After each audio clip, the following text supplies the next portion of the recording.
A beautiful sunrise to start off this Thursday morning, 6:48 on this April the 1st.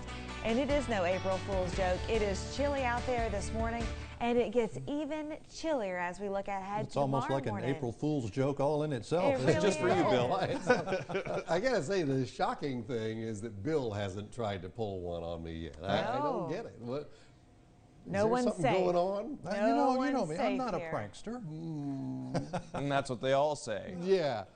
All right, so let's take a look at temperatures around the country for just a second here and make you feel a little better about the chill in the air here when you look up in Minneapolis and Rapid City and Omaha and Chicago and Springfield in the 20s this morning. Yep, and today is also the first day. It's we'll see first pitch for Major League Baseball today. Woo. And I was looking at the forecast for Milwaukee, Wisconsin, where the Brewers will be playing today. And when first pitch is at 1 o'clock this afternoon, the wind chills will likely be in the 20s. Wow. All right. You get down here into our neighborhood. Yesterday, I got to say, this is an okay map, you know, as maps go. But yesterday, it was fascinating to watch that line of absolutely frigid air move down into the areas that were in the 80s. Yep. So, for Pensacola, you got to 81 degrees before the front moved through, and then at 11:59, you were in the 50s, and you're in the 50s now, and you might drop into the 40s in the next hour or two. Yeah, all right, so let's go ahead and move this forward in time, and I'm sure you noticed it yesterday. As soon as the rain stopped,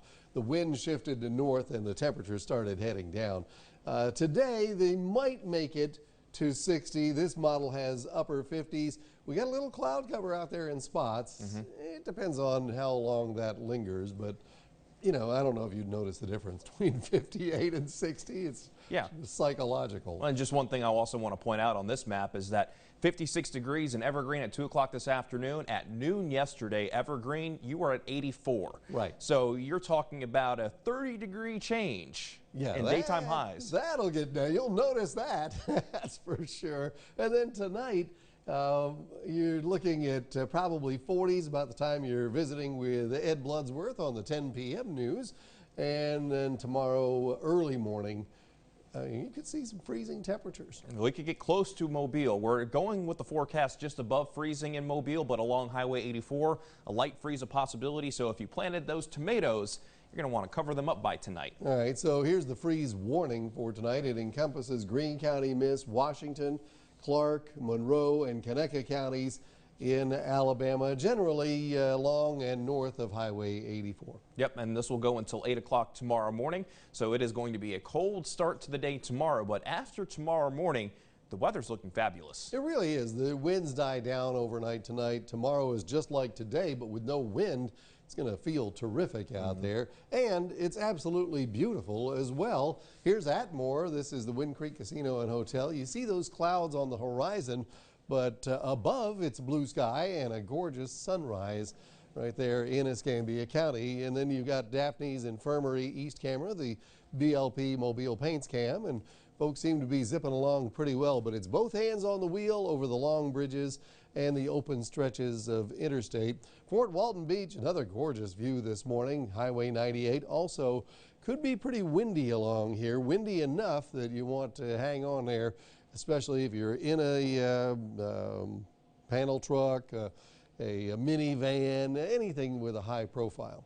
All right, the radar, the rain moving out. This time it's not going to back up over us. In fact, there's no rain in the forecast for the next 7 days. High pressure and control of our weather actually is way bigger than that little dot would have you think. It encompasses the entire southeastern United States. The umbrella forecast today, a 0% chance of needing a Green and Phillips umbrella.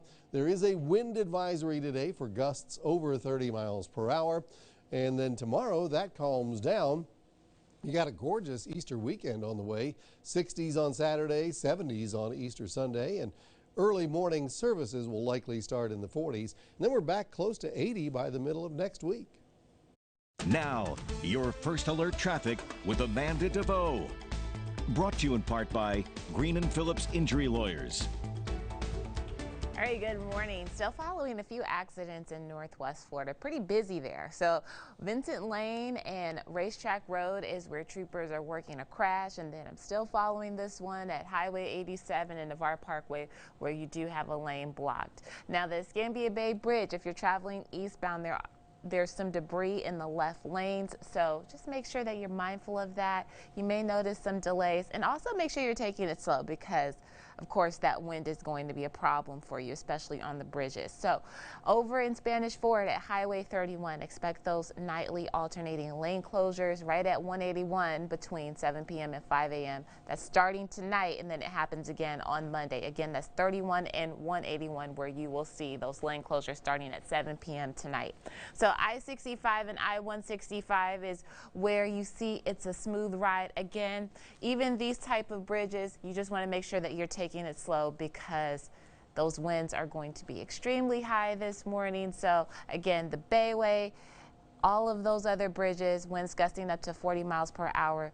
SUVs, trucks, and vans, make sure you're driving with caution. And here's a look at your drive times from downtown Mobile to the Eastern Shore. The search continues this morning for 2 children last seen in South Mobile County. The sheriff's office says Kevin Caballero and his sister Annalise were last seen around 7 o'clock Wednesday evening. Megan Mackey is live this morning with who the deputies believe may have taken those children. Good morning, Megan. Good morning, Jessica. That's right. The sheriff's office is asking for the public's help finding that missing 1-year-old girl and 2-year-old boy. Here's a photo of them. This is Kevin and Annalise Caballero. Kevin has blonde hair and blue eyes, and Annalise has brown hair and brown eyes. Now, deputies say the kids were spotted in Irvington last night around 7 o'clock with James Carl Caballero. If you've seen them or have any information on where they might be, you are asked to call 911. Reporting live outside the Mobile County Sheriff's Office, I'm Megan Mackey for WKRG News 5. Today, a judge will decide whether the case should move forward against a former Grand Bay first responder charged with raping a child. William Story is charged with rape, sodomy, and incest. According to court documents, Story began sexually abusing a relative in 2018 when the victim was 14. Deputies began investigating in early January after a complaint was filed. Several other women later came forward saying Story had abused them when they were children. The report says the earliest incident happened in 1996. Story's preliminary hearing begins at 8:30 this morning. A conservative political action committee is unleashing a series of ads targeting 6 Republican lawmakers, including North Alabama Congressman Mo Brooks.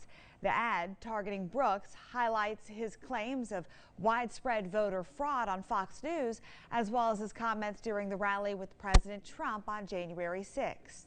I think we're at an extreme moment in our history. We just had our Capitol attacked, and there are members of Congress that have refused to acknowledge the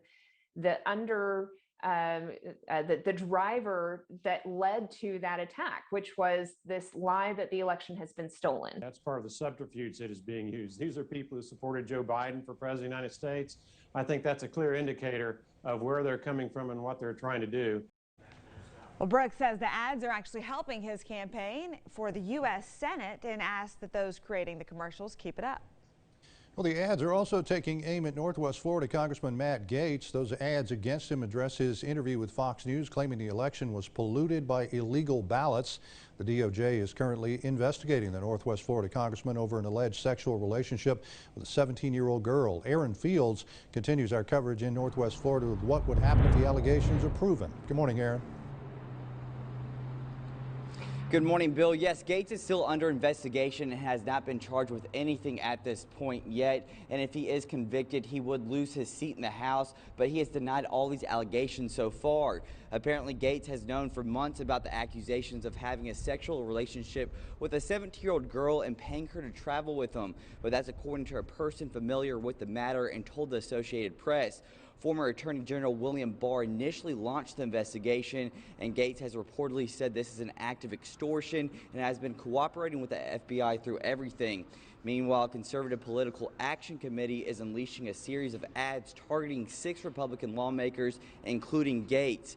The Republican Accountability Project says they hope to unseat those who push conspiracy theories about widespread voter fraud and rigged elections. And this is the same PAC that sponsored billboards calling for Alabama Congressman Mo Brooks to resign after the right on Capitol Hill. Reporting live in Pensacola, I'm Aaron Fields, WKRG News 5. All right, 6:57. We are seeing the sun come up. It's on a chilly day. Who is it? Was it ever? So it's pretty chilly, it's pretty windy, but it's also just plain pretty as we look from Destin Yacht Club this morning across Destin Harbor. Gorgeous mid-level clouds here. Sunlight reflecting off of GulfQuest Maritime Museum's camera, the Window Depot of Mobile cam, and looking toward the skyline of Mobile with blue skies above. Then you turn it around, and if you're in West Mobile looking back toward downtown, the All-In Credit Union camera, gorgeous at Providence Hospital. Windy today, chilly, in fact freezing tonight. All right, we've got more to come. News 5 at 9 this morning. We hope to see you then. CBS This Morning is next.